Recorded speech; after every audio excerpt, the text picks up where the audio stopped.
Buenas noches. Nos da mucho gusto recibirlos en la ESAR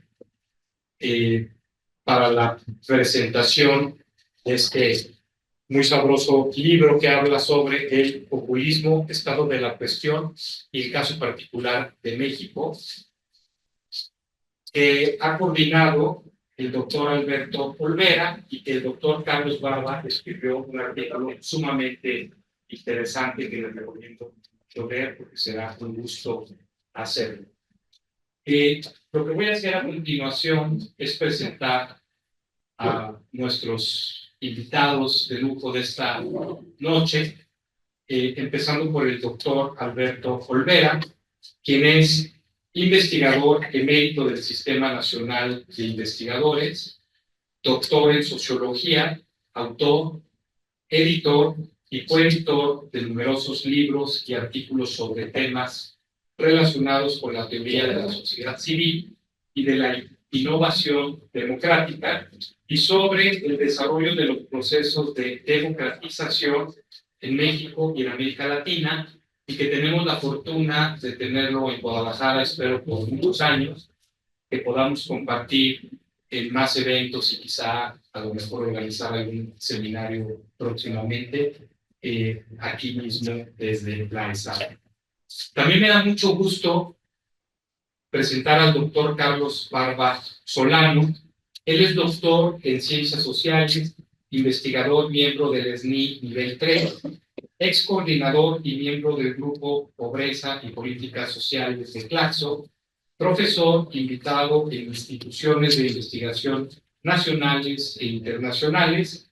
Sus líneas de investigación son perspectiva comparativa sobre política social, sistemas de protección social, desigualdad y pobreza en América Latina y México, y que sobra decir que igualmente tiene un sinfín de publicaciones al respecto.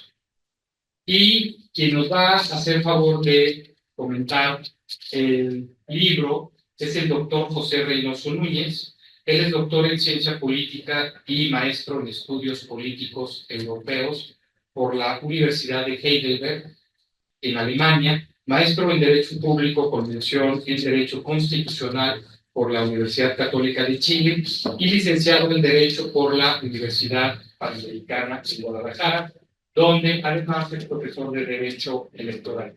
Fue consejero del Instituto Electoral en Jalisco y coautor, junto con el doctor Dieter Nolle, de la cuarta edición de Sistemas Electorales y Partidos Políticos, publicado en el año 2022, y coordinador junto con el doctor Diego Valadez del libro ¿Qué podemos hacer por la democracia?, publicado recientemente.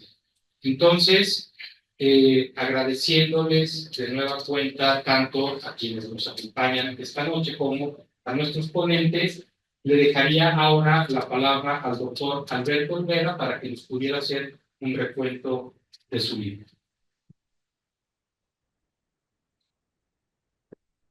Buenas noches, muchas gracias. Agradecemos la presencia de ustedes en esta reunión pequeña pero significativa. Empiezo por darle las gracias al doctor Eugenio Arrega por la invitación por organizar esta presentación. Es poco común que un tema como este se discute en una escuela de arquitectura, así que es una experiencia novedosa para mí, al menos, hablar de estas cosas en estos espacios. Y por supuesto al doctor José Reynoso por la amabilidad de comenzar el libro, y a mi colega y amigo Carlos Barba. Este libro, el populismo, estado de la cuestión en el caso de México, surgió del interés común de una serie de colegas, compañeros, carreras académicas en la universidad, por el tema del populismo. Yo, en verdad, no hice en mi carrera académica estudiado populismo, pero tengo colegas que se lo hicieron. Y de alguna forma, la llegada al gobierno en 2018 de Andrés Manuel López Obrador obligó a muchos académicos especializados en las ciencias políticas a reconsiderar el tema del populismo, que es un tema muy antiguo en términos de su tratamiento académico, y también incluso antiguo ya en América Latina contemporánea, en el sentido de que el fenómeno que denominamos populismo se instauró como parte de las prácticas políticas en la región desde principios del siglo XXI, ¿no? Esto es un fenómeno generalizado en el siglo XXI, especialmente en el cono sur de América Latina, pero que después se ha generalizado a muchas otras partes del mundo en sus versiones de derecha y sus versiones de izquierda, ¿no? Un populismo que precisamente por carecer de un programa político definido, es decir, por no constituir un proyecto político él mismo, sino más un modelo de discurso, de práctica, de creación de liderazgo político y de ejercicio de poder, básicamente centralizado, basado en la polarización política. Precisamente por eso el populismo se ha extendido tanto y se ha vuelto un fenómeno verdaderamente global en el siglo XXI. Entonces, vivimos la gran paradoja de que en la época de mayor expansión democrática de la historia mundial, hemos tenido precisamente la mayor expansión global del fenómeno populista, que por supuesto en estos tiempos democráticos nace, vive en la democracia y al mismo tiempo la subvierte, ¿no? Es la gran paradoja política de nuestro tiempo. Entonces el populismo ha sido muy estudiado por los últimos 25 años, ya se había estudiado su versión clásica, el peronismo, sobre todo de Argentina, de alguna forma, por afinidad, el varguismo en Brasil, el cardenismo histórico en México, que creo yo que es muy difícil caracterizar el cardenismo como un fenómeno populista, pero como quiera, la Escuela Latinoamericana de Investigación sobre el Populismo es la primera que investigó el tema a nivel global como un fenómeno político anclado en estados-nación grandes, no como un movimiento social como lo fue Rusia en Estados Unidos a principios del siglo, sino como un fenómeno de ejercicio de poder instaurado en un Estado-nación.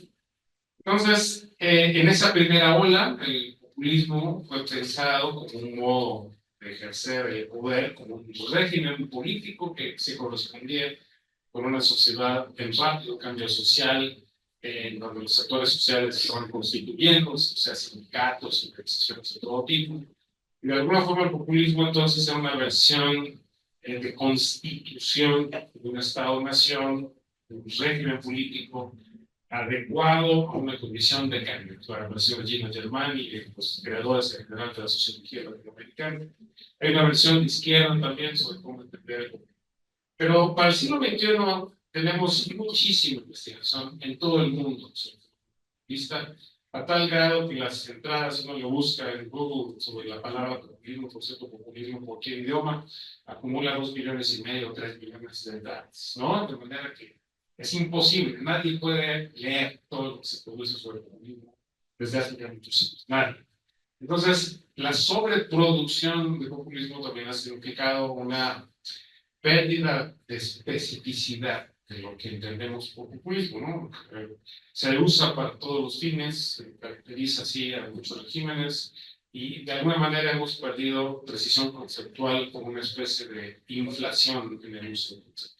Entonces, en este libro lo que queremos era hacer, mis colegas y yo, hacer un balance sobre este fenómeno y yo tuve la oportunidad de convocar con la ayuda del ITESO a un grupo de especialistas latinoamericanos que trabajamos en la parte conceptual y a algunos colegas de acá de Guadalajara que pensamos un poco cómo aplicar la idea del populismo a ciertos campos de conocimiento de la realidad contemporánea, ¿no?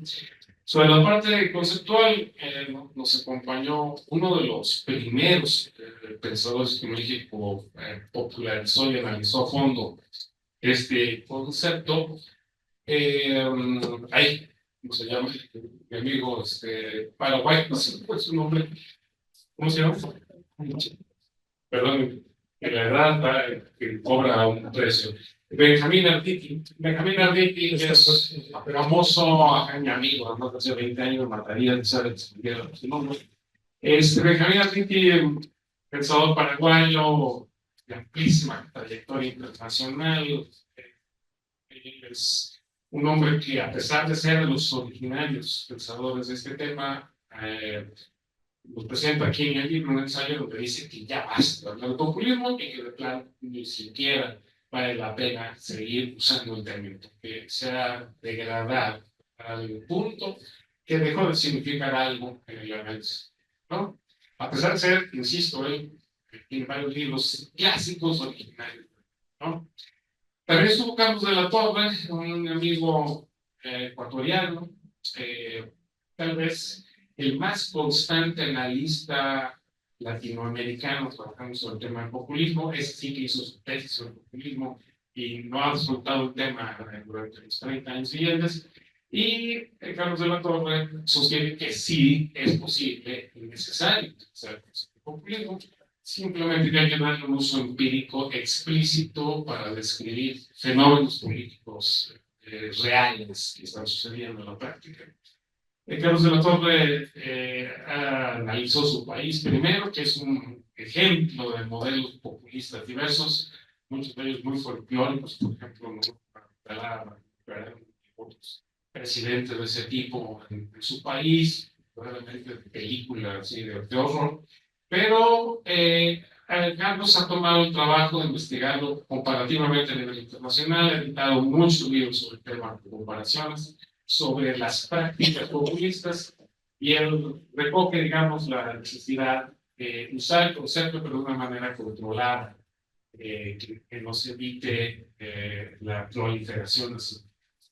También aquí colabora otro amigo muy cercano, Enrique Berluzzotti. Carlos de la Torre, Enrique y un servidor estudiamos casi al mismo tiempo en la New School for Social Research en Nueva York, una universidad que es parte de la Escuela de Graduados de Ciencias Políticas, reconocida. Y Enrique Berluzzotti, pues es argentino, y por supuesto Argentina es el país del populismo, ¿no? Y el clásico caso peronista, y estudia aquí sus herencias y comisiones, y sobre todo en el ensayo que aquí nos dio, habla sobre el problema de la rendición de cuentas de los gobiernos populistas. Ustedes saben precisamente que el populismo se caracteriza, entre otras cosas, por la posverdad, por el manejo de la confrontación constante con el enemigo, la construcción de enemigos y amigos, la polarización. Y parte de eso conduce también a que las instituciones de la rendición de cuentas queden borradas en la palabra. Hay una necesidad por parte de los gobiernos populistas de evitar la transparencia de la información, que justamente los populistas se fundan en la construcción de narrativas se correspondan o no objetivamente con los hechos. Y esto necesita un control de la información. Un caso ejemplar de esto que estoy diciendo es el de Donald Trump en Estados Unidos, que dice básicamente puras mentiras en todos sus discursos, y que por supuesto necesita que se opaque cualquier información objetiva que contradiga sus palabras. Y por supuesto hay una industria monumental, increíble de tamaño, diversidad y complejidad, que construye una posverdad en un país que se preciaba de defender la libertad de expresión a toda costa y de ofrecer como principio básico de la vida pública la verdad, sujetar, investigar, fundar cualquier argumento en una verdad comprobable, digamos, empíricamente. Bueno, pues resulta que se ha demostrado que la experiencia de Donald Trump es posible generar una hegemonía política a base de mentiras. Y esto es algo que no estamos acostumbrados, que se sale del marco de la política democrática convencional, que es muy racionalista y por tanto nos obliga a pensar el problema del populismo de una manera radicalmente distinta, ¿no? Además, hay autores que hablan de populismo, por ejemplo, es un régimen de administración de las pasiones, ¿no? No de las razones. Entonces esto aquí lo analizamos. Y Yo mismo trato de discutir el tema de la sociedad civil, la esfera pública, en los líderes populistas, porque en efecto, como el populismo se basa en la figura de un líder omnipotente, que decide por todos y sobre todas las cosas, es evidente que la sociedad civil no es compatible con ese tipo de ejercicio de poder. Simplemente porque la sociedad civil tiene intereses específicos, agregado de asociaciones, movimientos sociales, ONGs, etcétera, que tienen un conocimiento preciso e intereses específicos en múltiples sectores y que por tanto postulan, defienden otros proyectos de vida, otras maneras de pensar el mundo. Por ejemplo, ustedes aquí en esta escuela de la sustentabilidad, y bueno, hay gente que piensa que la sustentabilidad es un mito, porque resulta que no hay crisis ecológica, ¿no? Donald Trump niega que hay una crisis, y de alguna forma nuestro presidente recién salido tampoco le daba ninguna importancia a la crisis ecológica, y por el contrario tenía un viejo proyecto desarrollista, estatista, era la tradición mexicana. Así que, bueno, tenemos en la vida práctica el líder populista no puede admitir fácilmente que lo cuestione y por tanto no le gusta que exista una sociedad civil. De hecho, no es compatible ningún actor social o político autónomo del poder. Y por supuesto, eso aplica también al espacio público y todos los actores, los medios de comunicación, todas las redes sociales, de manera que es también necesario para el populismo tener control sobre los medios de comunicación, sobre las redes sociales, o si no tiene control, tener una capacidad de competencia y producción de significados más poderosos incluso que aquellos que los combaten. Y la segunda parte, pues ya vamos a hablar de los temas nacionales, sobre cómo se piensa que la categoría de populismo nos permite entender mejor la situación nacional. Eso lo vas a explicar como Carlos. Okay. Bueno, entonces les expliqué ya el sentido del libro, la parte teórica que discute esos temas, y pues de nuevo queremos agradecer mucho. Muchas gracias, Alberto. Y habría que decir también el timing que juega un poco a nuestro favor, ¿no? Porque esta suerte de corte de caja que se elabora en el libro llega en un momento de el cambio de estafeta al segundo piso de la cuarta transformación, que lo vuelve sumamente oportuno como para hacer una suerte de evaluación, ¿no? Y bueno, a continuación, Carlos Bardo va a platicarnos un poco de su artículo y... No voy a platicar de lo único que no... perfecto. No, bueno, pues aún mejor porque, de acuerdo, José va a hablar también acerca de tu artículo. Bueno, entonces te cedo la palabra. Muchas gracias, Eugenio. Muchas gracias por la invitación y por recibirnos en este espléndido recinto. También gracias al doctor José Reyes por apuntar mi trabajo. Voy a ser un poco extraño hacerlo yo mismo. Y bueno, gracias a Alberto por aceptar también esta invitación y estar en esta mesa. Yo voy a hablar de la parte del libro que aborda el tema del populismo desde perspectivas distintas en nuestro país. Concretamente de un artículo escrito por Alberto Olvera, que se intitula El neopopulismo en México. Otro artículo escrito por Víctor Hugo Ábrego, quien forma parte de este laboratorio que se llama Signalab del ITESO, que se llama Propaganda, Aceleración y Operaciones de Influencia Local, Escenarios de Polarización Digital en México. Y finalmente un artículo escrito por el doctor Jaime Preciado, que es profesor de la Universidad de Guadalajara, que forma parte del Departamento de Estudios Ibéricos y Latinoamericanos y es parte también de nuestro doctorado en Ciencias Sociales, y que se titula Los movimientos sociales en la 4T y la búsqueda de comunidades políticas de pertenencia. En ese orden voy a ir presentándolos. Empezaré por el trabajo de Alberto, quien inicia señalando, y aquí pongo una cita textual, que solo tiene sentido hablar de populismo para pensar regímenes transicionales híbridos que se mueven entre la democracia y el autoritarismo, cuyo desenlace depende de cómo se desarrollen los conflictos sociales, las decisiones del líder y la configuración del sistema político, en especial la fuerza relativa de las instituciones democráticas. Con esto inicia Alberto, que viene muy al caso del momento en el que nos encontramos. El autor, está aquí a un lado de mí, define al gobierno de Andrés Manuel López Obrador precisamente como un régimen híbrido entre democracia y autoritarismo, destacando su discurso populista que polariza, y ese es un tema que ha sido ya muy discutido también, entre el pueblo, los conservadores, o la élite corrupta. Afirma también que Andrés Manuel López Obrador reclama ser la encarnación de ese pueblo y considera que las mediaciones civiles o políticas son superfluas, innecesarias y riesgosas. Eso explica, nos dice, la crítica tanto a la sociedad civil que se presenta como representante de intereses privados, como a las viejas organizaciones clientelares o corporativas consideradas usurpadoras de recursos que corresponderían a trabajadores y campesinos, y también a las organizaciones empresariales que bajo esta perspectiva solo atienden intereses egoístas.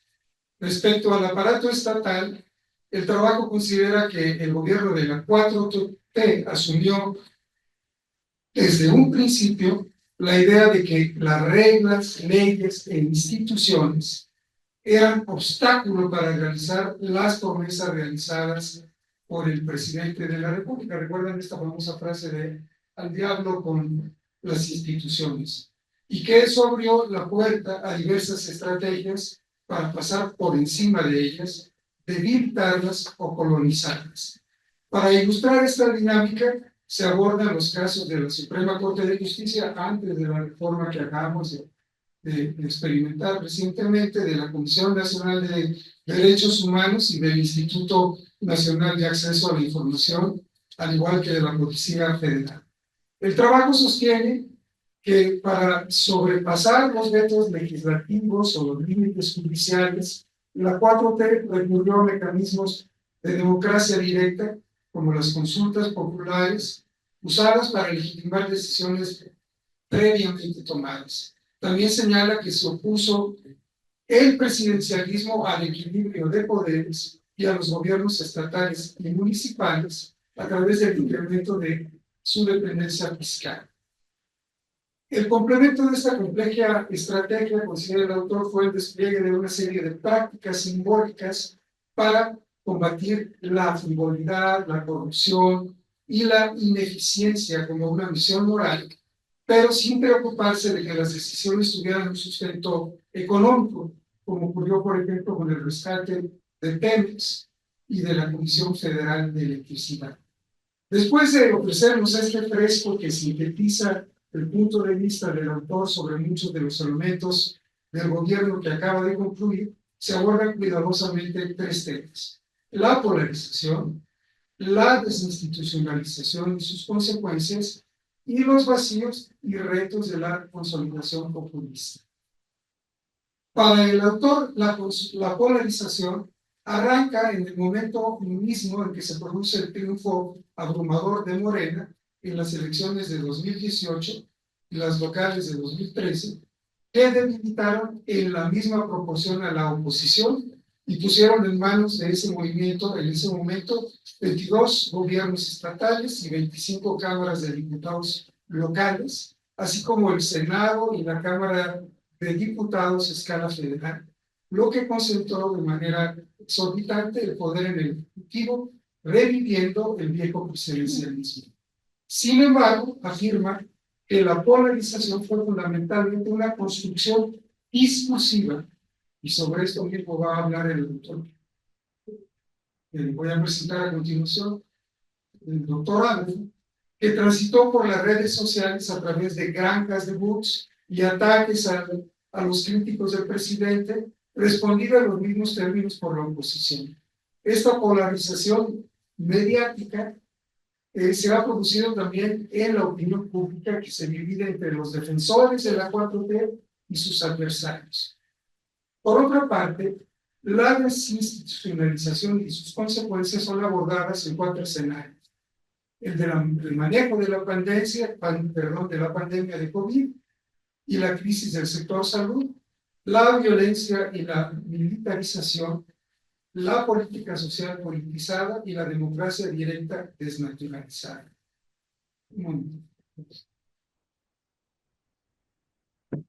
El primer tema alude a la incapacidad del gobierno de la 4T para hacer frente a la COVID-19, que implicó numerosos errores de apreciación de las dimensiones reales del problema, errores de planeación en un contexto de reorganización caótica del sistema de salud, que tuvieron graves consecuencias de la mortalidad causada por la pandemia. El segundo tema se relaciona con la seguridad y la justicia en un contexto de empoderamiento sin precedentes del crimen organizado y gran debilidad de las capacidades estatales para hacer valer el monopolio legítimo de la fuerza.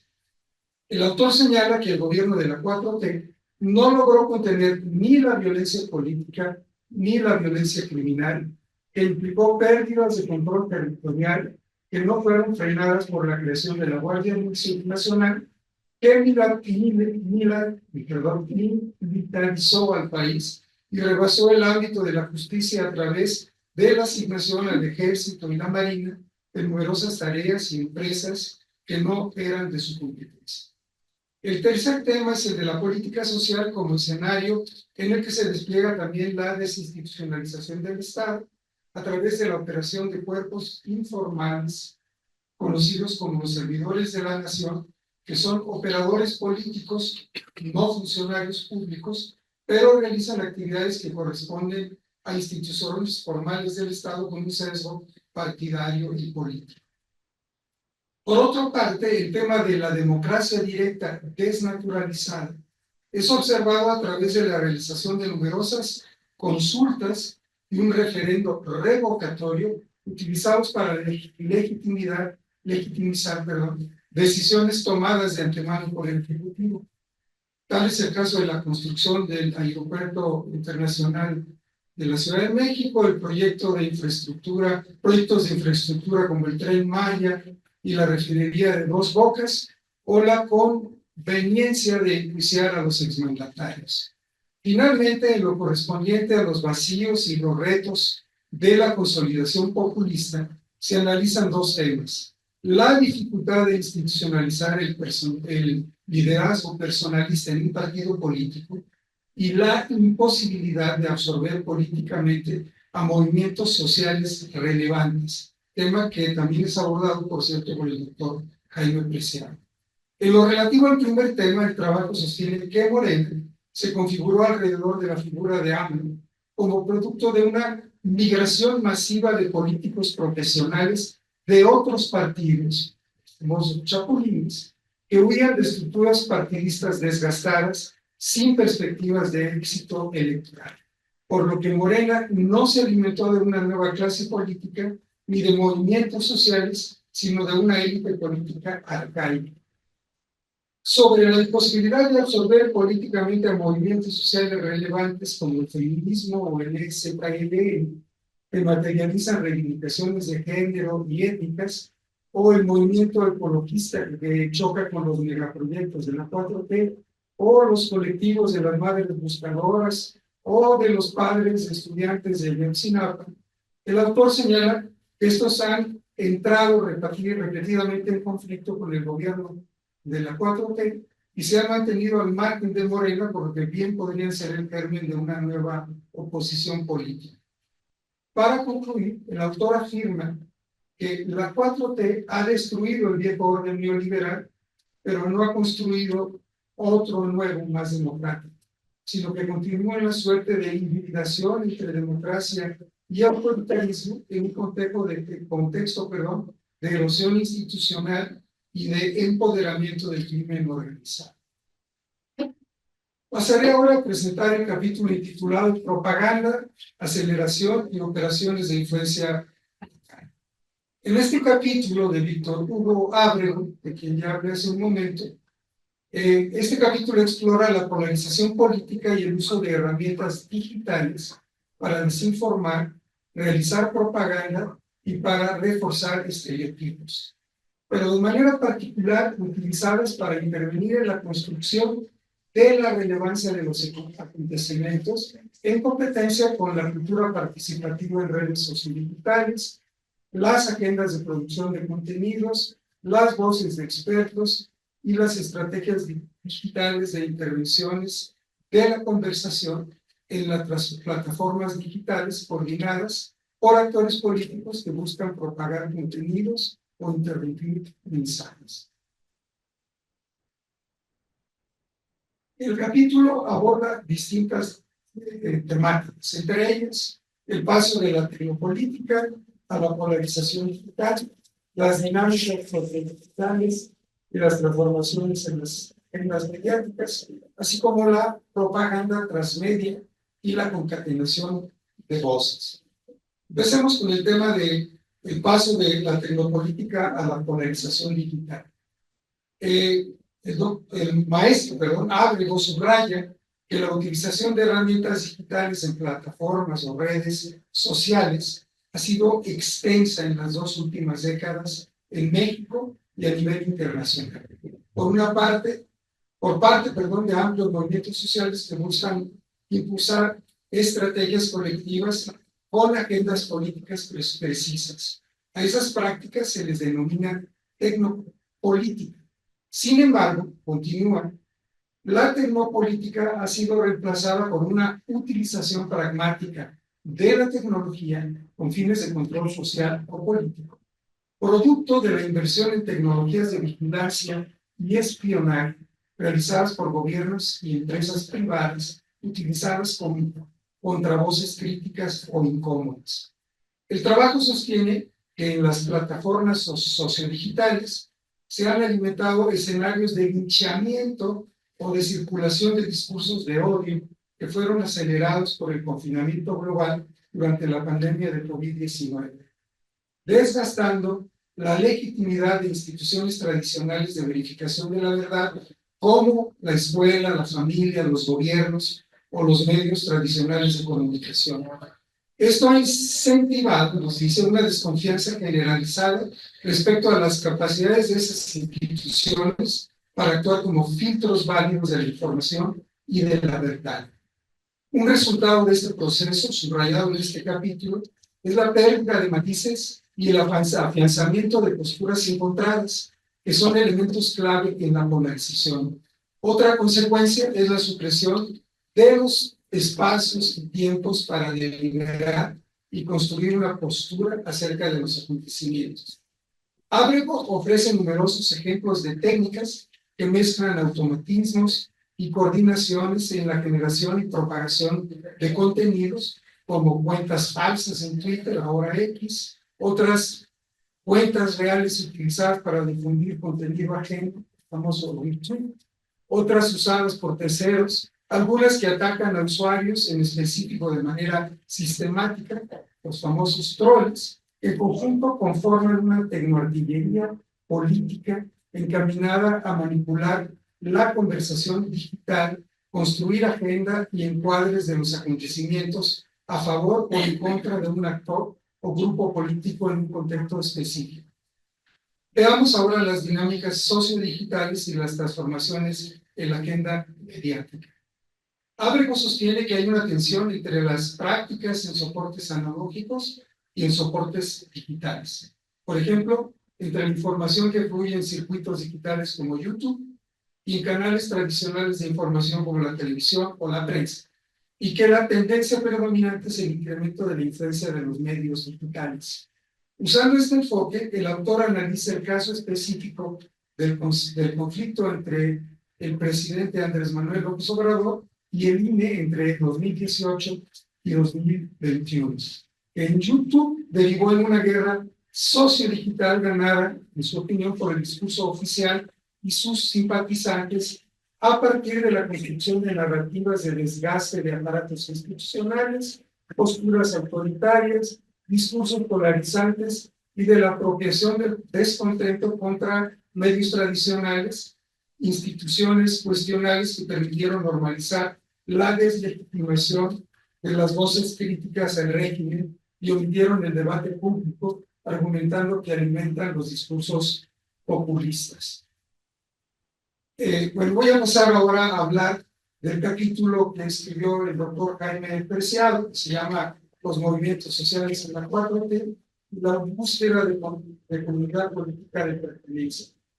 En este capítulo, el doctor Preciado inicia señalando que la 4T ha impulsado un movimiento socioelectoral alejado de las acciones colectivas y que ha reconocido de manera selectiva solo algunos interlocutores, como los sindicatos de la Comisión Federal de Electricidad, de Pemex o el minero metalúrgico, pero impidiendo que las demandas sociales escalen a una dimensión nacional que deslegitime al gobierno federal.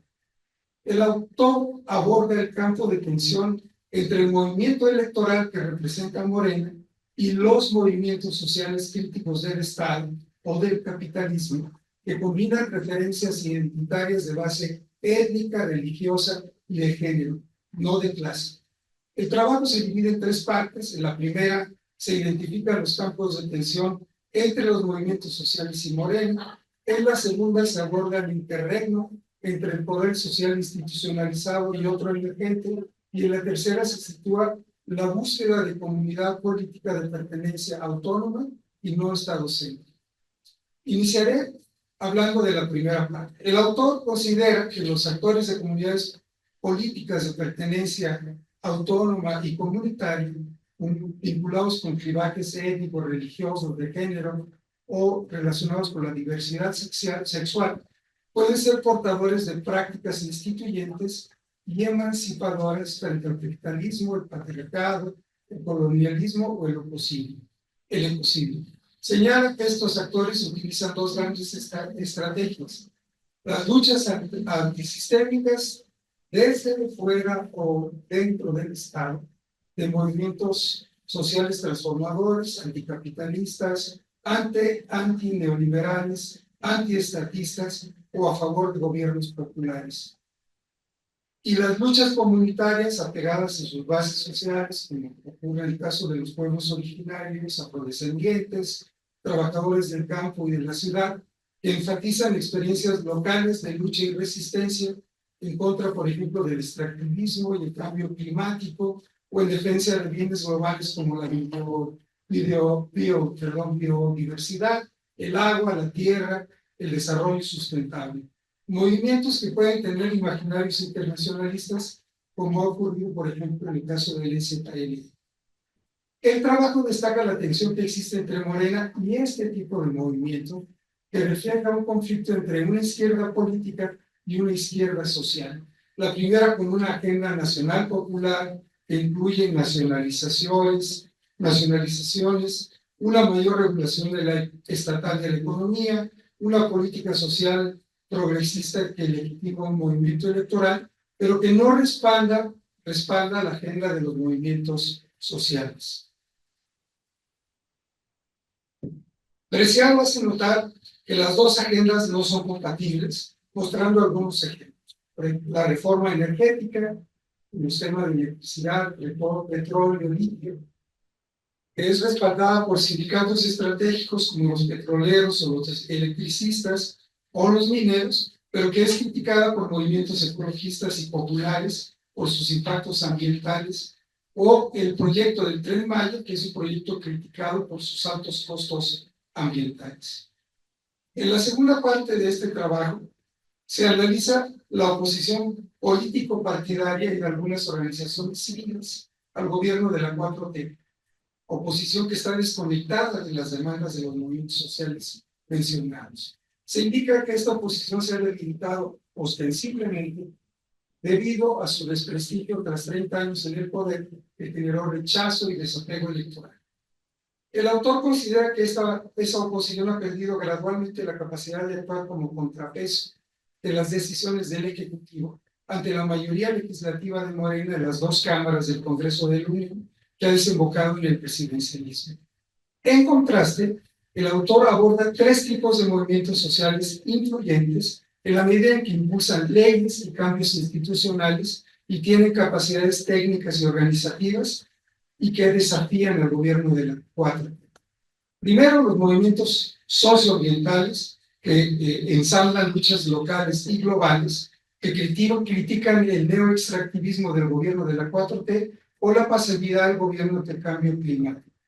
Después, los movimientos de derechos humanos, que actúan alrededor de 5 temas: la desaparición forzada de personas, la violencia contra las mujeres, los feminicidios, la estigmatización y persecución de periodistas y la militarización de la seguridad pública. El autor señala que entre estos, un caso emblemático es el de los movimientos feministas, cuyas demandas el gobierno de la 4T ha sido capaz de enfrentar. Finalmente, los movimientos con demandas de autonomía y respeto a los bienes naturales, de pueblos y movimientos como el EZLN en Chiapas y el pueblo Cherán Querí en Michoacán. El autor cierra con algunas ideas para reflexionar. Destaco solamente una de ellas, y es la siguiente. Jaime Preciado señala que se han configurado 3 comunidades de pertenencia entre las que no hay coincidencia, presentadas en los siguientes términos. La progresista, populista instituida, es decir, Morena, que tiene un discurso antineoliberal, contradictorio con su política económica, que en los hechos es neoliberal; la que interpela la institucionalidad del poder constituido, que es antisistémica, abierta a reformas graduales; y la autónoma comunitaria, que plantea un discurso capitalista. La pregunta obligada es si estas comunidades pueden acercarse o entrarán en un conflicto aún mayor, o si las comunidades antisistémicas y anticapitalistas serán capaces de construir identidades políticas que desafíen en el terreno político al gobierno actual. Con esto cierro mi intervención, agradeciendo nuevamente a Eugenio por su invitación y convidándoles a leer este libro que, como ha quedado claro, aborda temas cuyo análisis es urgente, particularmente al inicio del nuevo gobierno encabezado por Claudia Sheinbaum. Muchas gracias.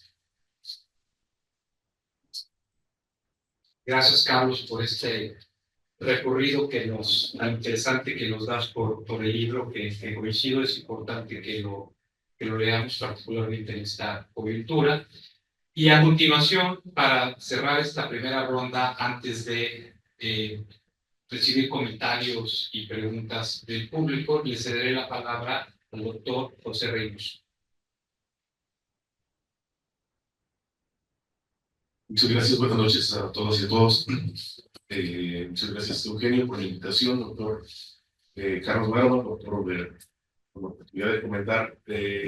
Yo voy a referirme al artículo La política social de la cuarta transformación, una ruptura populista, escrita por el doctor Carlos Barba Lozano. Estructuro mi participación en 2 partes. En primer lugar, voy a hacer una descripción del artículo y, en segundo lugar, una breve valoración de su contenido. El artículo propone 2 preguntas rectoras. Primero, la primera pregunta es: ¿hasta qué punto la nueva política social que se ha ido configurando a partir de 2019 implica una ruptura respecto a la política social con los gobiernos neoliberales de las últimas 4 décadas? Es la primera pregunta. La segunda pregunta es acertado definir esta nueva política social como populista?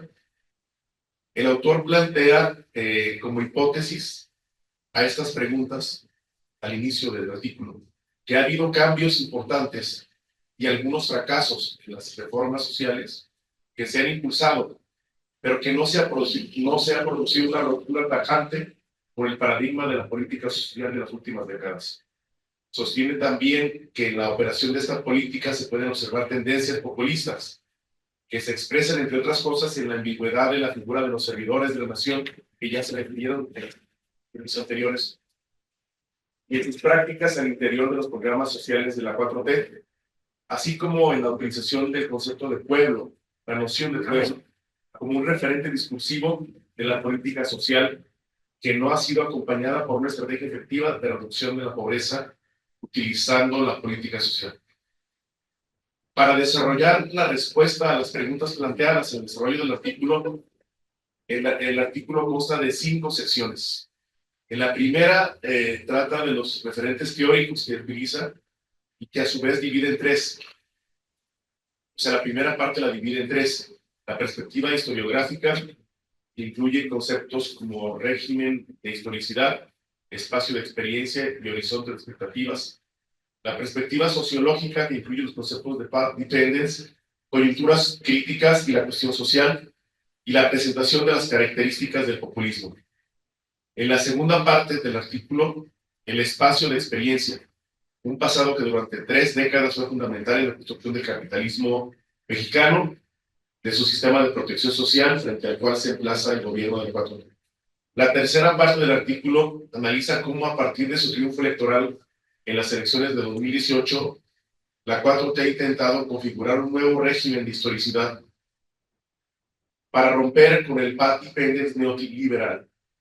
La cuarta realiza un análisis coyuntural de la respuesta gubernamental a la crisis sanitaria y social generada por el COVID-19 y muestra que las evidencias ponen en entredicho el horizonte de expectativas y la cuestión social construidas por la 4T. Y finalmente, la quinta sección realiza un breve balance del despliegue del régimen de historicidad de la 4T y argumenta por qué su horizonte de expectativas ha sido contradicho por los hechos.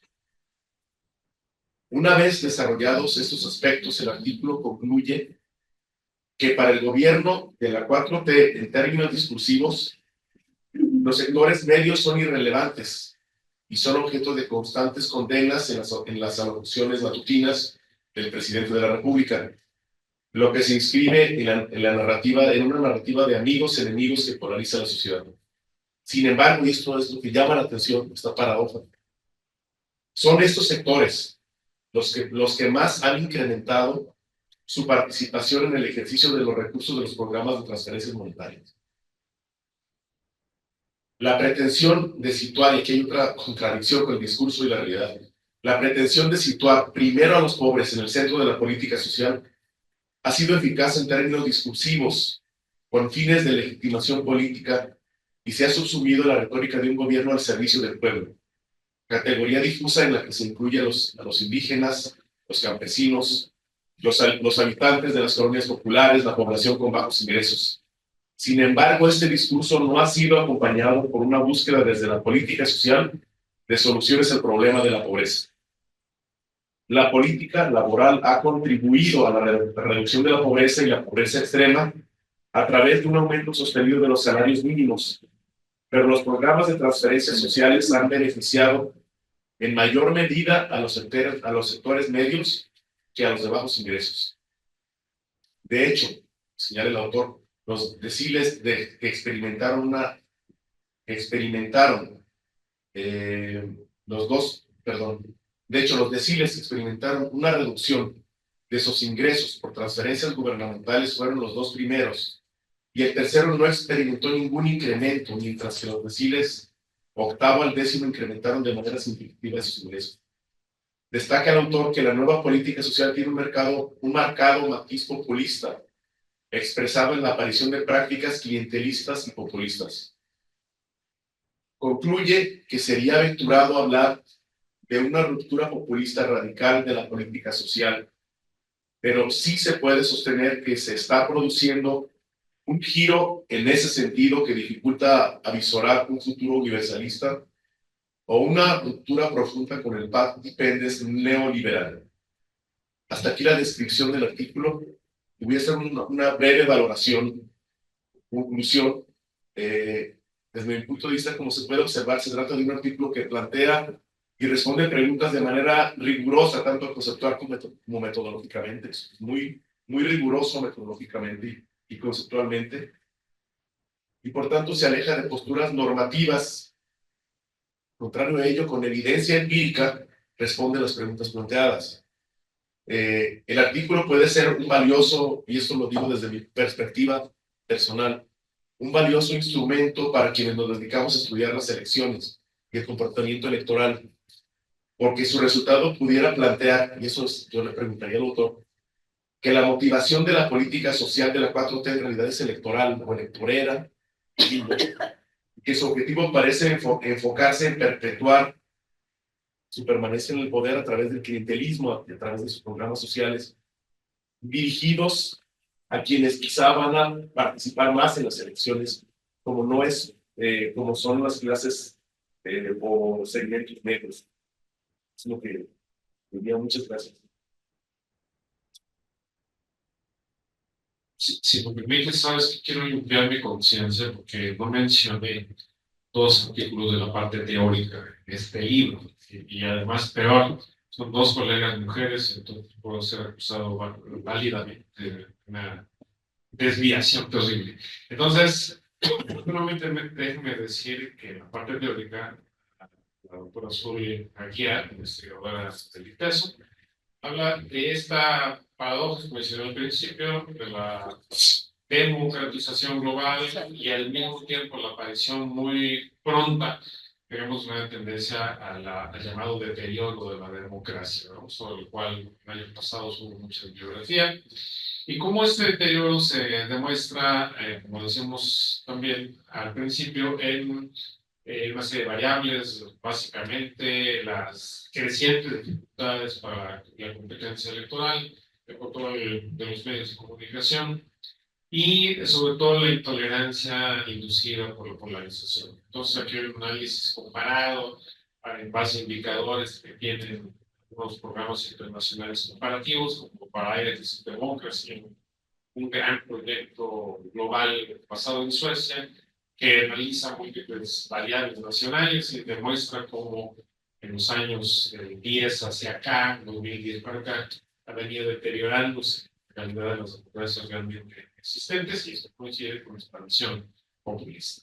Mientras que Luciano Ciata, una colega argentina, analiza un fenómeno que no es populista, pero que sí nos habla de otras formas del personalismo en la política, ¿no? Ella habla de una política de la proximidad, que es una manera no populista de hacer política y al mismo tiempo, sin embargo, se basa en el concepto de la cercanía entre el político y la ciudadanía. Es el caso de Mauricio Macri, el expresidente de Argentina. Pero es muy interesante porque él basó su campaña exitosa en contra de los peronistas en una creación imaginaria de un hombre, que a pesar de que es un millonario de facilitista de Argentina, de cómo él estaba cerca del pueblo, no en el sentido populista de líder que resume todas las demandas, sino en el sentido de estar físicamente, de ir a visitar a las familias, de crear narrativas de solidaridad personal con madres solteras, con gente en la calle, con trabajadores informales, etcétera, y una producción muy cuidada, digamos, de su publicidad política, que logra vencer, digamos, por razones ajenas a esta publicidad, logra vencer a esta ola organizada de lo que es el peronismo y su expresión contemporánea, el kirchnerismo. Entonces, lo menciono también porque creo que la parte teórica entonces logra redondearse, digamos, con todos estos textos que aquí estoy mencionando. Y bueno, muchas gracias de nuevo. Al contrario, muchas gracias a ustedes por acompañarnos esta noche con esta charla y gracias, José, por tu participación. Y entiendo que pues dejas una pregunta para Carlos, que ahora le damos el micrófono para que nos comente. Bueno, primero quisiera agradecer a José Reynoso la presentación que prestó, excelente, y le agradezco mucho. Y respecto a la pregunta que me hace, digamos que la política social es como compleja en el sentido que la práctica real de la política no rompe, digamos, con las políticas, digamos, neoliberales, no es redistributiva, en realidad más bien tiende a concentrarse en los sectores medios. Y en ese sentido, eso se traduce en un mecanismo para generar legitimación para el gobierno. Digamos, si pensamos, por ejemplo, en las pensiones para los adultos mayores, la población adulta mayor se concentra sobre todo en familias de sectores medios y altos, no en las familias de bajos ingresos, donde la población es más joven. Entonces, bueno, en buena medida, no estoy haciendo una ciencia apretada, pero en buena medida, por ejemplo, este programa que es importantísimo para el gobierno es un programa que no es a favor de los pobres, es un programa que concentra los recursos de los sectores medios. Sin embargo, la política, en términos simbólicos, actúa de una manera paradójica, porque se plantea como a espaldas de los sectores medios y a favor de los pobres. Es un mecanismo mucho más simbólico para legitimar al gobierno de la 4T que un mecanismo que acompaña a la política social real, digamos. Eso es, yo creo que la apreciación que hacías hace un momento me parece que es correcta. Bueno, pues abriríamos el espacio por si alguien quisiera hacer algún comentario, alguna pregunta a alguno de los participantes. Adelante, por favor. ¿Alguien quiere?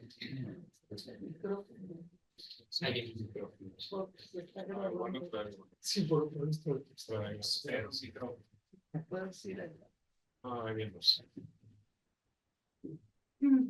Muchas gracias. Sus vaticinios, sus pensamientos sobre lo que viene los próximos 6 años, por supuesto. O sea, me queda claro que no tenemos una bola de cristal, pero ¿qué indicios tenemos, digamos, de lo que viene? Sí, perfecto. ¿No? Lo hacemos en el orden de terminar. Bueno, a ver, es una ver porque me especializo en la bola de cristal.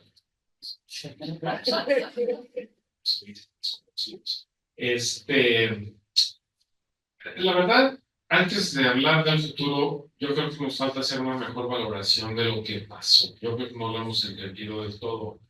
En primer lugar, que la política social del observador no fue redistributiva, pero fue simbólicamente muy poderosa e importante.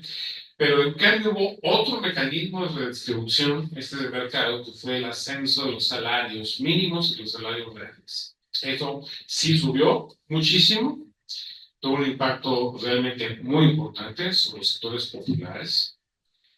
A su vez, este aumento de salario en los sectores populares permitió cierta creación de un mercado interno que, digamos, favoreció principalmente a pequeños, medianos empresarios que son quienes prestan los servicios y venden las mercancías que consumen los sectores populares. Y por otro lado, hubo un incremento impresionante de las remesas de mexicanos en los Estados Unidos. Hubo además un incremento impresionante de las remesas producidas por el narcotráfico. Una buena parte del cual significa también una inyección de dinero en la economía real, el dinero del narcotráfico, se compran propiedades, se compran vehículos, se compran servicios, y un cálculo que se hizo hace pocos años hablaba de que en los grupos criminales habría probablemente a nivel nacional unos 200,000 empleos relativamente bien pagados, ¿no? Desde los asesinos profesionales, los espías, hay toda una variedad de segmentos profesionales dentro del crimen organizado, y si son 200,000 que están bien pagados, tienen un impacto importante, digamos, en la economía, por lo menos de algunas regiones. Por ejemplo, es imposible pensar la relativa prosperidad de Sinaloa sin el narcotráfico, ¿no? Entonces, ahí hay un ejemplo paradigmático, pero también se aplica a esta sacra ciudad, que como se sabe es sede nacional desde hace 4 décadas de lavado de dinero, sobre todo en el mercado inmobiliario. Entonces, tenemos que entender la importancia extraordinaria que tiene el narcotráfico en la economía global, y en estos años se enriqueció monumentalmente. Entonces, si combinamos esos efectos, entenderemos que para amplios sectores populares su vida sí mejoró, no por la distribución de la política social, sino por razones de mercado.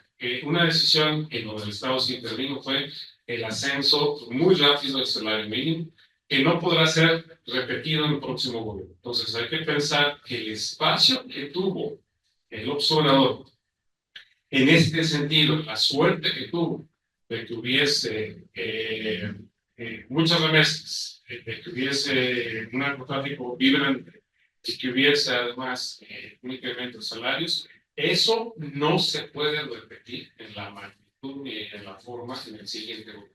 Entonces, el siguiente gobierno que tiene la tarea de pagar el precio de la fiesta, por decirlo, ¿no? O sea, al gobierno que viene le va a tocar una crisis fiscal, no alcanzan ya los ingresos públicos para sostener el tipo de políticas públicas que ha tenido este gobierno. No hay manera de salir de la crisis de Pemex, ¿no? Pemex es la empresa petrolera más endeudada del mundo. La deuda de Pemex es mayor a la de casi cualquier país de América Latina, la de puro Pemex, no el sector público mexicano. De manera que tenemos ahí hoyos por todos lados, proyectos que hay que terminar, que no son reditores, que no van a ser reditores nunca, como el Tren Maya, o el aeropuerto Felipe Ángeles, o como la refinería nueva. Ninguno de esos va a tener ganancias en el corto y el mediano plazo y probablemente nunca. Entonces, tenemos que el capital estatal que escaso tuvo en la sección anterior se agotó en proyectos improductivos, básicamente. Por más de que hayan sido simbólicamente muy, o sea, tal grado valorados, que la presidenta entrante habló de multiplicar por 2 veces el número de kilómetros de tren construidos por el observador, porque se dieron cuenta del valor simbólico que tiene, por más de que sea un negocio absolutamente absurdo, digamos, desde el punto de vista de sus rendimientos. En efecto, además, el observador se acabó los ahorros que habían dejado los neoliberales. Básicamente, esto fue suerte, que el señor Meade, que era el secretario de Hacienda del presidente Enrique Peña Nieto, pensó que iba a ser presidente, de hecho fue el candidato a la presidencia del Partido de Revolución Institucional, y él se apartó un huequito de 300,000 millones de pesos de 2018 como para tener manera de financiar sus propios proyectos. Y bueno, quien fue el ganador fue el observador, entonces tuvo un ahorro importantísimo que la próxima presidenta no tiene.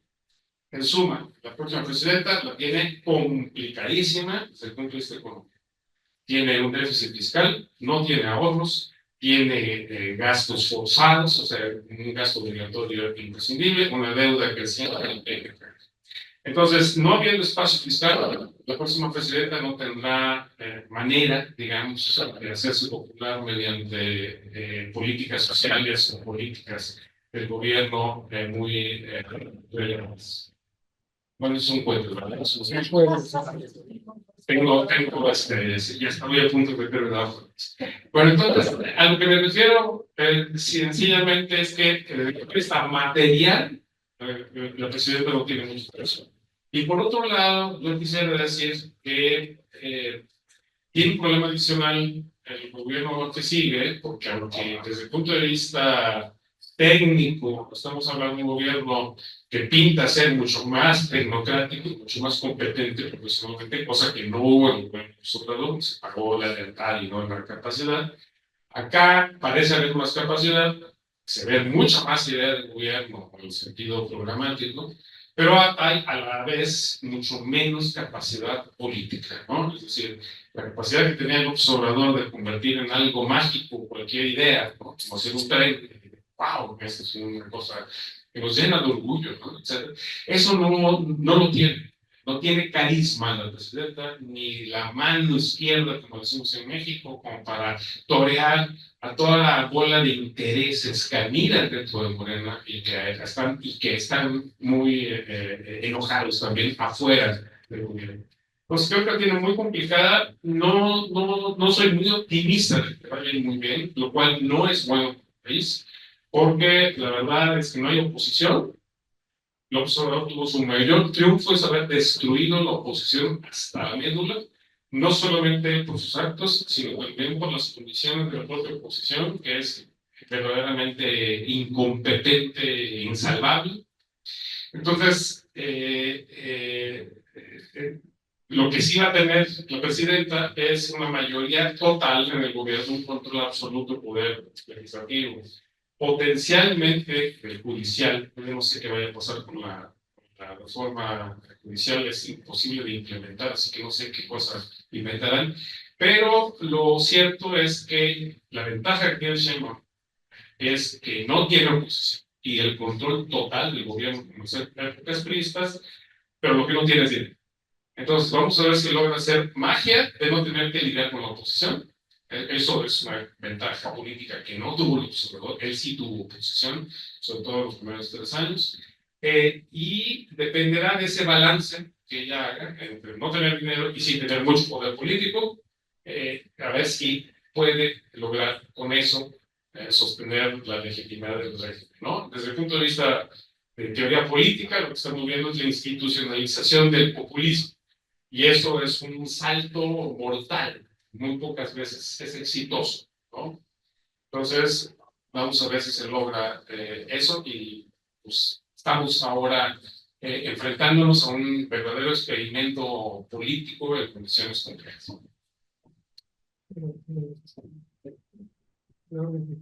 ¿Ok? Bueno, está difícil de competir con una bola de cristal como la que ha usado Alberto hace un momento. Yo quisiera, más allá de que coincido con él, que la situación no es fácil para la nueva presidenta de este país, por cuestiones económicas, los recursos que tiene el Estado, y sobre todo porque tampoco está en la agenda el hacer una reforma fiscal, que podría ser un mecanismo para enfrentar este tipo de problemas, porque en su agenda sí está mantener los programas, aumentar el salario. El discurso que nos escuchamos ayer plantea la continuidad de todas estas cosas que fueron claves para el gobierno de la 4T durante el periodo de Andrés Manuel. En ese sentido, es decir, el gran reto es cómo va a ser.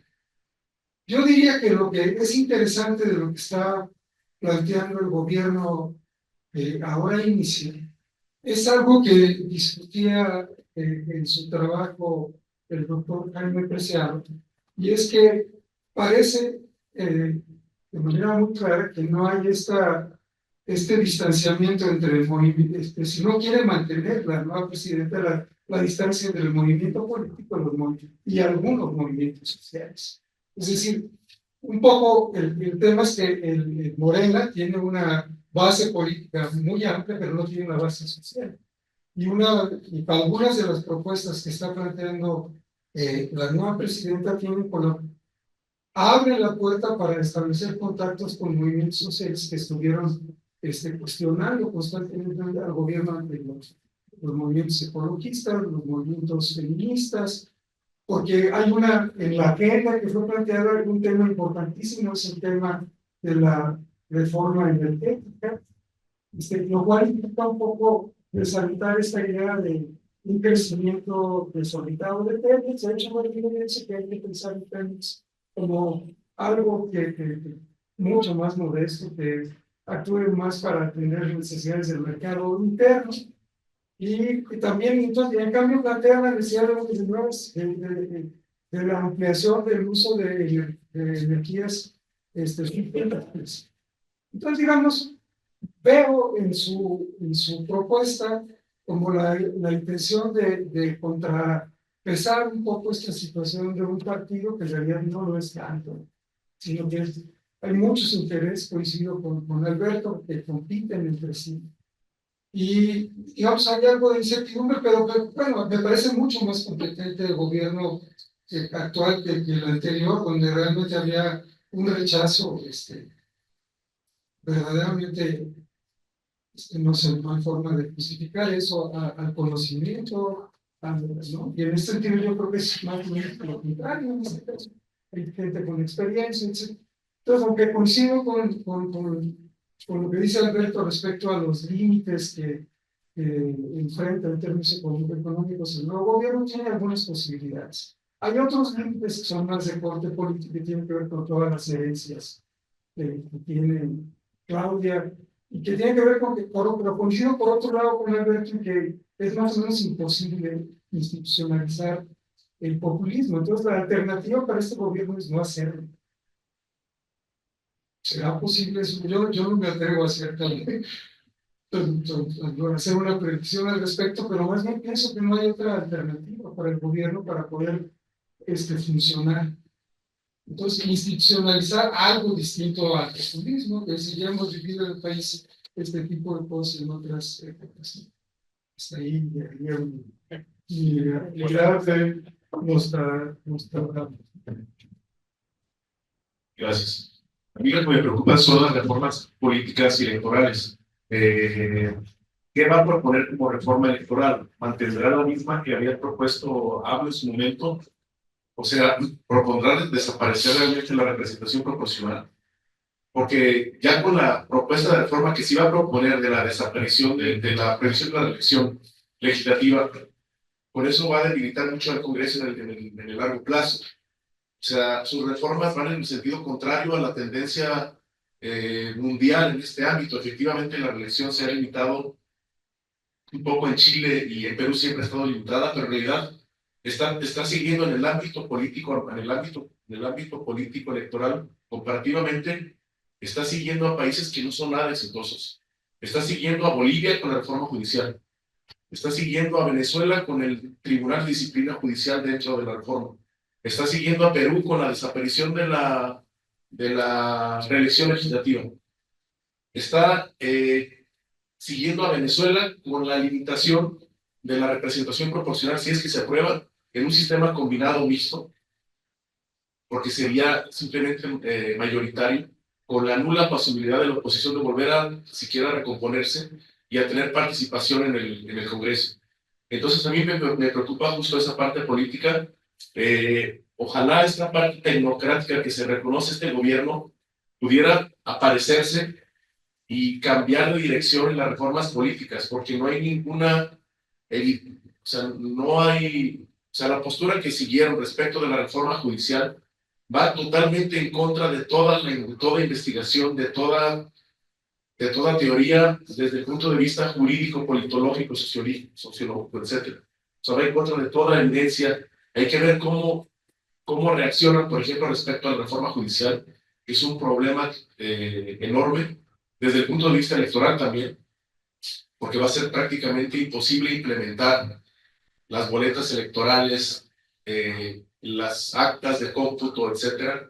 Entonces, ojalá encuentren una salida intermedia. Y otro último punto, la presidenta no se refirió para nada en su discurso al tema del pluralismo o la oposición.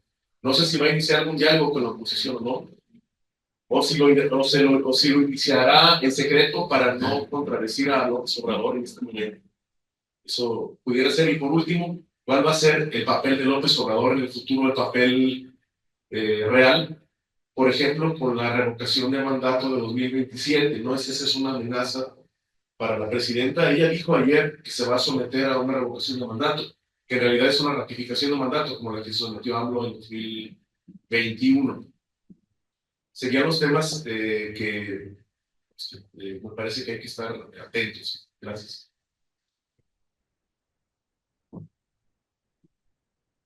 ¿Alguien más quisiera hacer algún comentario, alguna pregunta?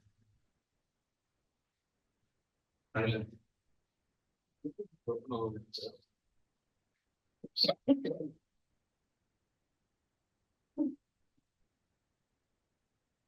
Bien, muchas gracias por los comentarios. En realidad, mi inquietud gira alrededor de una reflexión sobre el fenotipo de los líderes, como se comentaba en un principio, el fenotipo del líder populista, al principio del libro, como comentaba el doctor Rivera. Pero en ese sentido, mi duda o reflexión, no sé si pregunta, es en el discurso de estos nuevos líderes, que no son patriotas de equidad como Donald Trump o Manuel, que están desde mi punto de vista, ¿qué es lo que seduce población o a su sector electoral que le siguen ese tipo de discursos que siguen, muchos están fundamentados por mentiras, no creo que es uno de los ejemplos más representativos, porque por mentiras se sigue cualquier político dice mentiras, ¿no? En diferentes niveles, pero ¿qué se use a ciudadanos para, por ejemplo, votar por ellos, seguirles o seguir a ciegas sus proyectos políticos, como este tipo de proyectos desarrollistas, como el llamado. Por otro lado, podemos pensar que es imposible lo que sucede en el sur, pero por otro lado hay personas que siguen a ciegas estos discursos del fenotipo de líder populista, donde pues, están convencidos de que es la ruta a seguir, ¿no? Entonces, a mí me da mucha curiosidad por qué es tan seductor este tipo de discursos o este tipo de personalidades en la actualidad, ¿no? Cuando se supone que estamos ya en una democracia, entre comillas, pues en proceso de maduración, ¿no? Sería eso.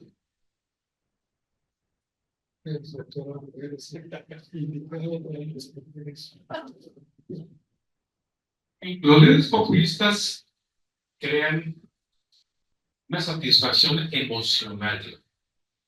Es decir, ellos no es el asunto de los materiales, es lo emocional. O sea, a ver, el tema es que polarizan a la sociedad, dicen que hay amigos y enemigos, etc. Y por tanto, lo que hace el amigo, o sea, el que habla en nombre del pueblo, cualquier cosa que haga, va a ser una cosa importantísima, histórica y que se hace en nombre de los pobres. Entonces, el hablar en nombre de los pobres en un sistema político como el mexicano, donde lo que hemos tenido es una elitización política absoluta con el PRI y el PAN, y con las ONGs profesionales, hay que decirlo también cumplieron un papel complementario en ese modelo de democracia electoral elitista, en donde sí tuvieron juego, tuvieron interlocución, pero no tuvieron mucho éxito, no decir que ninguno en términos prácticos de política. Entonces, tenemos una crítica a la élite que la gente siente suya, es verdad. Los políticos profesionales, periodistas y panistas no nos decían nada, hablaban entre sí, si es que hablaban. Y las ONGs hablaban con el gobierno, no hablaban con nosotros, a excepción de algunas que trabajan realmente a nivel de base y movimientos sociales propiamente dichos. Pero entonces esa elitización de la política, que es lo que sucedió en la democratización, hace que en realidad haya una exclusión de facto de los sectores populares. El populismo lo que hace es crear la sensación, la imagen, no la práctica, la imagen de la inclusión. Los pobres ahora tienen voz, están incluidos, se hacen las cosas en su nombre, y por tanto hay una satisfacción emocional, ¿no? En ese sentido. Entonces, por ejemplo, hacer un tren. Bueno, hace tantas décadas que no se hace un tren en México, que tú puedes convertir en un gran logro hacer un tren. O sea, un gobierno, los gobiernos incompetentes del pasado, ni siquiera un tren tuvieron. Entonces, si este gobierno puede hacer un tren, podemos es un acto de valor, ¿no? Es un acto de un macho, que significa que realmente hay decisión pública. La mayor parte de la gente no entiende el asunto del desastre ecológico que generó la construcción de este tren y de los otros megaproyectos. Entonces, yo creo que eso no lo entendemos bien. Y eso es una cuestión que deberíamos entender. Ahora, López Obrador, como todo líder populista, es impulsivo, vengativo, pierde el piso si tiene todo el poder. La ventaja que tuvimos en México es que López Obrador nunca tuvo todo el poder, tuvo mucho poder, pero no todo. En los primeros 3 años fue limitado por la oposición parlamentaria, porque había muchos gobernadores de oposición. Él logró, digamos, revertir eso apenas en la elección de este año. Entonces, curiosamente, la única elección que sí le dio poder, que es la que acaba de pasar, la aprovecha entonces para pasar a lo bruto, una agenda legislativa irracional y no bien pensada, sobre todo la reforma judicial, que es una verdadera locura.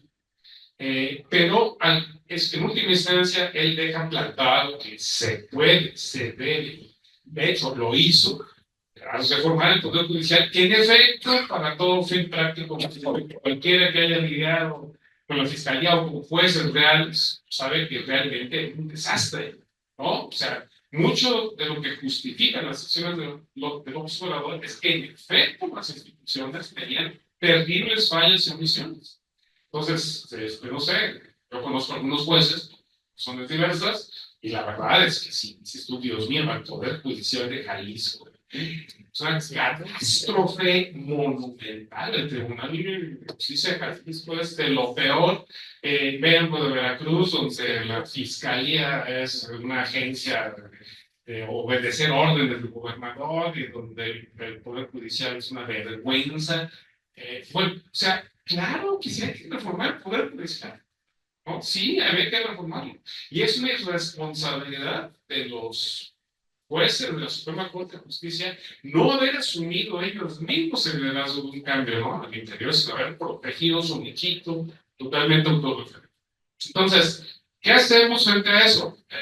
Yo creo que lo que tenemos que entender es que el líder populista tiene un sexto sentido, si le quiero poner así, para ver cómo explotar los enojos reales de la gente, su mala experiencia en el trato con el gobierno, el odio, si tú quieres, de clase o de grupo, su sentido de exclusión, tiene un sexto sentido para eso, que en eso fue un genio, no solo, un verdadero genio también de la comunicación, una comunicación que no nos gusta, unidireccional, de él hacia el pueblo, las mañaneras.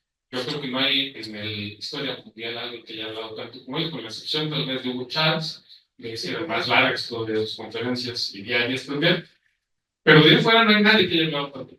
Entonces, tenemos esa combinación de factores que explican que la gente lo haya querido, realmente lo quisieron y realmente sale con una popularidad histórica. Contra eso, nadie, ningún otro líder político o personal va a poder competir por muchos años. O sea, son fenómenos que se dan de vez en cuando. No es muy común que emerjan así. Por eso decimos que ahora la presidenta lo que está tratando es de legitimarse a sí misma como una heredera directa del señor líder y seguidora absoluta de su programa. Eso es la única forma en que ella puede legitimarse, es reconocer que es un producto, no por ella misma. Ella ni tiene carisma, ni tiene liderazgo, ¿sabes? A nosotros, los intelectuales y los técnicos, nos gusta su gobierno porque parece más tecnocrático y eso es lo nuestro. Vamos, los tecnócratas nos gustan, bien hechas a veces. En fin, estamos en eso. Pero la verdad es que al pueblo eso no lo puede entender ni distinguir. Y por tanto, lo que tendrá que hacer Sheinbaum es un gobierno técnicamente competente, pero que logre mantener algo, el aura misional, digamos, que dio el Estado mexicano, López Obrador. Lo veo muy complicado, porque Sheinbaum no tiene ninguna capacidad de transmitir emociones, ¿no? Es un hielo, es una piedra, ¿no? Fría, como lo era Lázaro Cárdenas, como lo era Cuauhtémoc Cárdenas, que era así de piedra, ¿no? Así, ídolos. Entonces, no hay esa capacidad de generar una emoción, ¿no? Eso se va a extrañar mucho en Morena y deja abierto un espacio de interrogación, un espacio de dificultad de construcción de una hegemonía política distinta, que no sea puramente carismática, ¿no? Pero bueno, la pregunta tuya era por qué la gente lo quiere. He tratado de explicar eso. Y por eso quieren a Trump. Porque Donald Trump saca las bajas pasiones de la gente. Las hace explícitas. Está bien que ustedes odien a los inmigrantes. Sí, está bien. Vamos a corregir. Lo que sea. Pero digamos, mucha gente odia a los inmigrantes y era políticamente incorrecto decirlo hasta que llega a este tipo de decir, claro que es políticamente correcto. Sí, odienlos, saquémoslos. Tengamos armas, que se maten entre todos, pues sus voluntades son libres de matarse, ¿no? Los ciudadanos de este país, no importa que le maten. Es muy popular tener armas. Y casi inconcebible no tener un arma para alguien. Entonces, vamos, las bajas pasiones son pasiones potentísimas, ¿no? Tan potentes como las positivas. Entonces, eso, los líderes populistas alimentan y logran hacer Y ahí hay, en eso hay una cosa que estábamos leyendo hoy aquí, Ser y yo, algo que se ha analizado mucho antes, que es lo que se llama la disonancia cognitiva, ¿no? O sea, todo ciudadano en el fondo sabe que el otro te está mintiendo, que está exagerando, que está haciendo algo que mal, incluso un error patente que alguien puede descubrir. Pero tú no puedes perdonar todo la vida. Si lo puedes perdonar, es como a los hijos, ¿no? Que perdones, rompan algo, que hagan una cosa incorrecta. ¿Por qué? Porque los quieres. Entonces, al líder lo amas. Y por tanto, aunque te des cuenta de que le estás regando, que está diciendo mentiras, no sé qué, lo quieres tanto que sabes que en el fondo, a lo mejor va a ser algo de lo que tú quieras, ¿no? Sea malísimo como fomentar tu odio, sea hipotéticamente buenísimo apoyar a los pobres, ¿no? Etc. Pero digamos, en el fondo mucha gente sabe eso. El problema es que esa disonancia es temporal, o sea, no dura por siempre. O sea, tú puedes aceptar durante un tiempo que quede muy claro de que te miente, que no es cierto, que está haciendo tonterías, hasta un punto en el cual si cometes demasiados errores, si te pasas de una raya que nadie sabe dónde está pintada, ahí empieza la decadencia, ¿no? De la esa popular. Ahora, es muy difícil ubicar en qué momento sucede eso. No se sabe.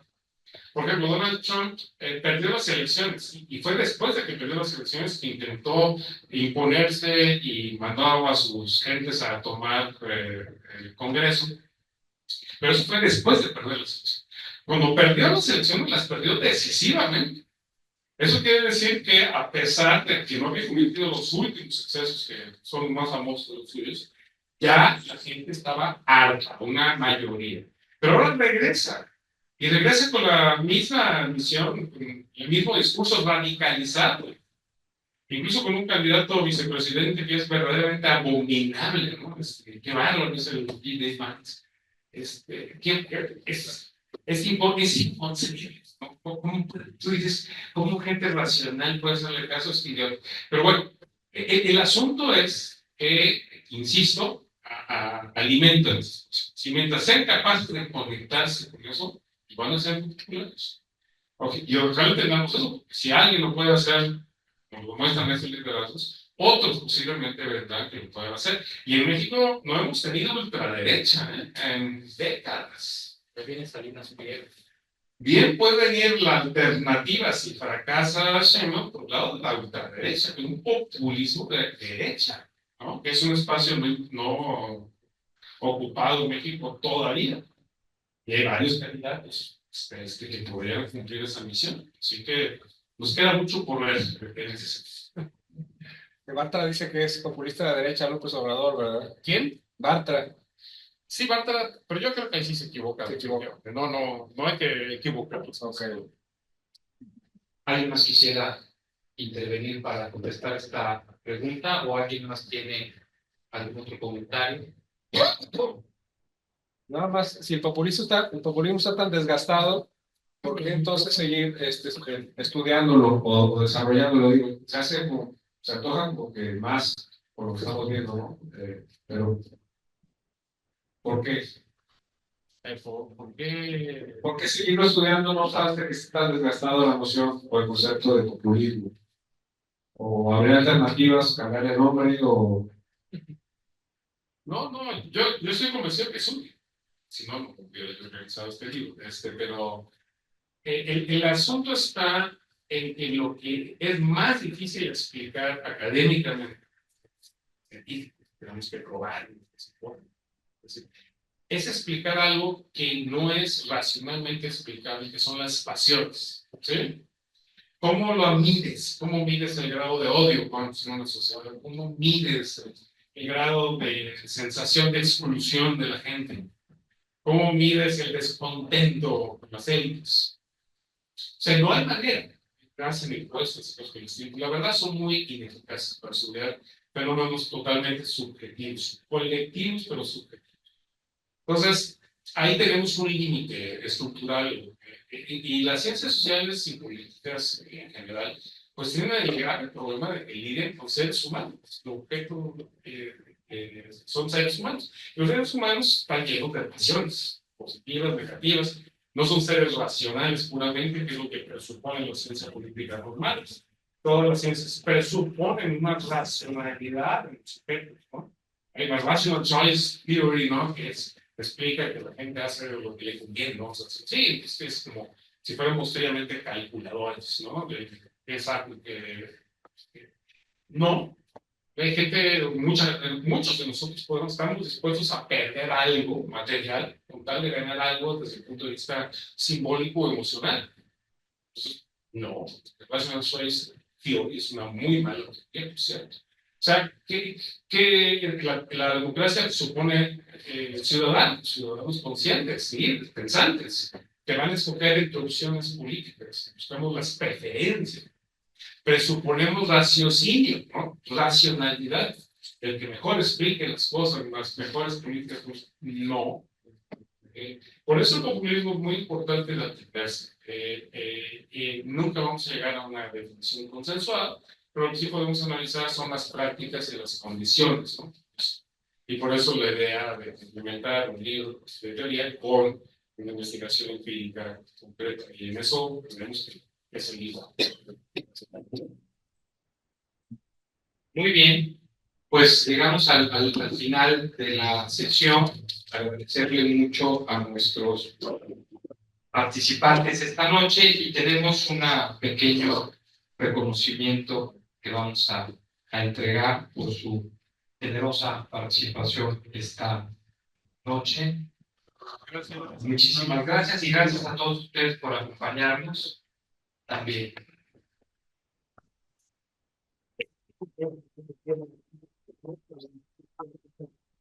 Tenemos palomitas y nuestra tradicional agua de lima para quien guste tomar un poco más.